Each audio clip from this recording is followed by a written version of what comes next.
आज हम 12वीं कक्षा के चैप्टर नंबर 2 राजा, किसान और नगर के बारे में पढ़ेंगे।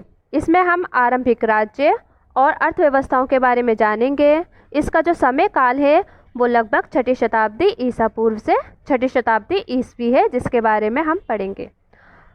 क्योंकि ये जो काल था, इस काल को एक बहुत ही महत्वपूर्ण और परिवर्तनकारी काल माना जाता है, इसीलिए आज हम इसके बारे में पढ़ेंगे। और इसमें जो हमारा टॉपिक है वो है महाजनपद। इसमें हम देखेंगे सबसे पहले कि महाजनपद होता क्या है, इसका अर्थ जानेंगे हम। इसमें सबसे पहले हम महा और जनपद को अलग करेंगे। सबसे पहले हम ये देखेंगे कि जनपद क्या होता है। जनपद एक ऐसे भूमि के टुकड़े को कहा गया है जहाँ पर कोई व्यक्ति या किसी कुल के व्यक्ति या कोई जनजाति आकर रहना आरंभ कर देते हैं या वहाँ बस जाते हैं। ऐसे ही जगह को जनपद कहा जाता है। और ये जो जनपद है ये हमें प्राकृत और संस्कृत दोनों ही भाषा में मिलता है, जैसा कि हम यहाँ देखते हैं। हम ये देखेंगे कि 6ठी शताब्दी ईसा पूर्व को महत्वपूर्ण और परिवर्तनकारी काल क्यों माना जाता है। इसमें सबसे पहले हम ये देखेंगे कि इस काल में आरंभिक राज्यों का उदय हो रहा था, इसके साथ ही नगरों का उदय हो रहा था, लोहे का जो उपयोग था वो बढ़ता चला जा रहा था, सिक्कों का भी विकास देखने को मिलता है। इसके साथ ही बौद्ध और जैन धर्म सहित और भी जो दार्शनिक विचारधाराएं थी उनका भी विकास इस समय में देखने को मिलता है। इसके साथ साथ जो बौद्ध और जैन धर्म के आरंभिक ग्रंथ थे उनमें हमें महाजनपद नाम मिलते हैं। और महाजनपद नाम से हमें 16 राज्यों का उल्लेख मिलता है, जो कि हमें जैन और बौद्ध दोनों ही धर्म ग्रंथों से मिलता है। हालांकि इसमें जिन राज्यों का उल्लेख है 16 राज्यों का, उनमें इन दोनों में जो नाम की सूची है वो एक समान नहीं है।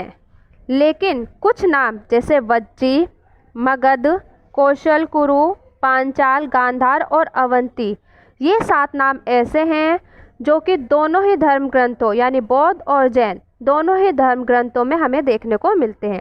इससे हमें ये चीज़ पता चलती है, ये जो 7 नाम थे वज्जी, मगध, कौशल, कुरु, पांचाल और गांधार और अवंती, ये महाजनपदों में सबसे अधिक महत्वपूर्ण माने जाते थे। इसीलिए हमें ये जो नाम है ये दोनों ही धर्म ग्रंथों में एक समान देखने को मिलते हैं। इसके बाद हम ये जानेंगे कि जो महाजनपद होते थे इन पर शासन कौन करता था।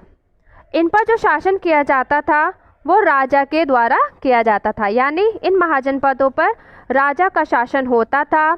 उसी के साथ गण और संघ नाम से जो प्रसिद्ध राज्य होते थे उनका एक समूह भी यहाँ पर शासन करता था। और इस समूह का जो प्रत्येक व्यक्ति होता था वो राजा कहलाता था।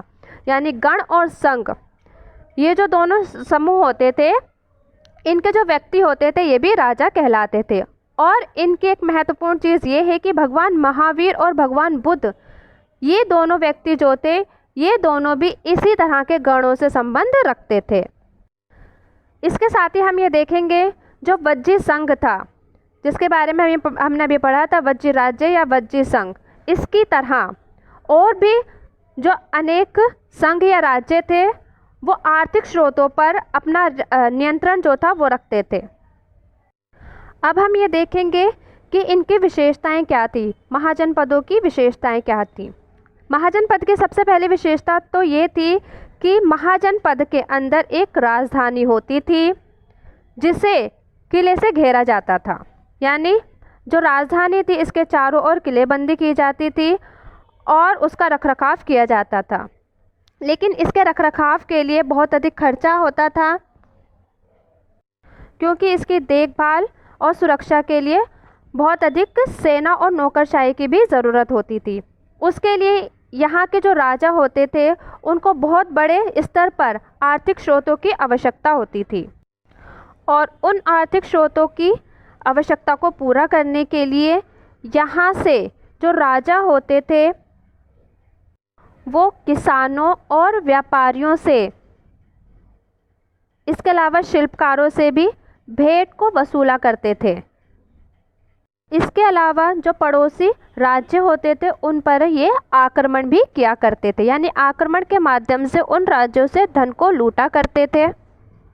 और इस ज़रूरत को देखते हुए कई राज्यों ने तो अपनी खुद की सेनाएं और नौकरशाही को भी तैयार कर लिया था। लेकिन कुछ राज्य ऐसे थे जो सहायक सेना पर अभी तक निर्भर थे, और वो कृषक वर्ग से ही पूरी तरह से जो सहायक सेना थी वो उनसे ही भरी होती थी।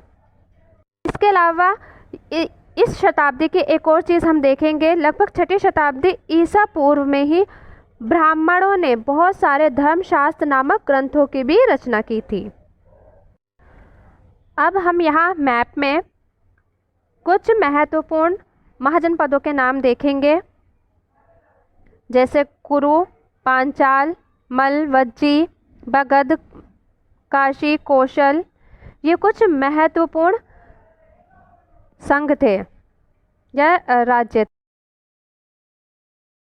अब हम महाजनपदों से संबंधित कुछ प्रश्नों पर चर्चा करेंगे। जैसे कि पहला प्रश्न है, महाजनपदों के विशिष्ट अभिलक्षणों का वर्णन कीजिए। यहाँ पे हमें महाजनपदों के जो विशिष्ट अभिलक्षण हैं या उनकी विशेषताएं हैं उनके बारे में हम चर्चा करेंगे। जैसे कि पहले पॉइंट में बताया गया है, जो महाजनपद है उनका जो विकास है वो 600 ईसा पूर्व से 600 ईस्वी के बीच का माना जाता है। और इसकी जो दूसरी विशेषता है वो ये है कि ये जो महाजनपद थे इनकी जो संख्या थी वो 16 थी, और इन 16 में से 12 राजतंत्रीय राज्य थे और 4 गणतंत्रीय राज्य थे। तीसरे पॉइंट में हम देखेंगे जो महाजनपद थे उनकी ये विशेषता थी कि इन महाजनपदों में जो लोहे का इस्तेमाल था वो दिन पर दिन बढ़ता चला जा रहा था और सिक्कों का विकास हो रहा था। इसके साथ ही हम अगले पॉइंट में देखेंगे, पॉइंट नंबर 4 में, कि ये जो महाजनपद थे इन पर एक राजा का शासन होता था, और साथ ही ये जो होते थे गण व संघ के नाम से प्रसिद्ध होते थे। अगले पॉइंट में हम देखेंगे कि ये जो गणराज्य होते थे इनमें भूमि के साथ अन्य भी कई आर्थिक स्रोत होते थे जिन पर राजा का अपना नियंत्रण होता था। इसके साथ ही अगले पॉइंट में हम देखेंगे कि जो महाजनपद होते थे इनकी अपनी एक राजधानी होती थी जो किलेबंद होती थी, और इन राजधानियों का जो रखरखाव किया जाता था उसके लिए सेना और नौकरशाही की बहुत अधिक आवश्यकता पड़ती थी, और इनकी देखभाल के लिए आर्थिक स्रोत की ज़रूरत होती थी। अगले पॉइंट में हम देखेंगे जो कि इसकी एक विशेषता है कि महाजनपदों में ही जो ब्राह्मण थे उन्होंने सबसे पहले धर्मशास्त्र नामक ग्रंथों की रचनाएं करना शुरू किया था। इसके अलावा यहाँ पर जो शासक थे उनका काम था किसानों, व्यापारियों और शिल्पकारों से कर या भेंट जो होती थी उसे वसूल करना। इसके अलावा कई राज्य ऐसे भी थे इसके अंदर, महाजनपद के अंदर, जहाँ पर नौकरशाही तंत्र बनाया गया था और स्थायी सेना रखी गई थी। इसके बाद हम अगला प्रश्न देखेंगे जो है महाजनपदों की प्रमुख 5 विशेषताओं की व्याख्या कीजिए। ये भी उसी तरह से है क्वेश्चन जो पहले वाला क्वेश्चन था, इसमें केवल हम 5 पॉइंट उसके लिख देंगे। इसके अलावा और भी प्रश्न जो होते हैं वो इसके बनते हैं, जैसे कौन से ग्रंथों या कौन से स्रोतों के आधार पर हमें महाजनपदों के बारे में जानकारी मिलती है, और गण किसे कहते हैं। इस तरह से और भी क्वेश्चन बनते हैं। या भगवान महावीर और बुद्ध किससे संबंध रखते थे या कौन से गण से संबंध रखते थे, इस तरह के और भी प्रश्न इस पे बनते हैं।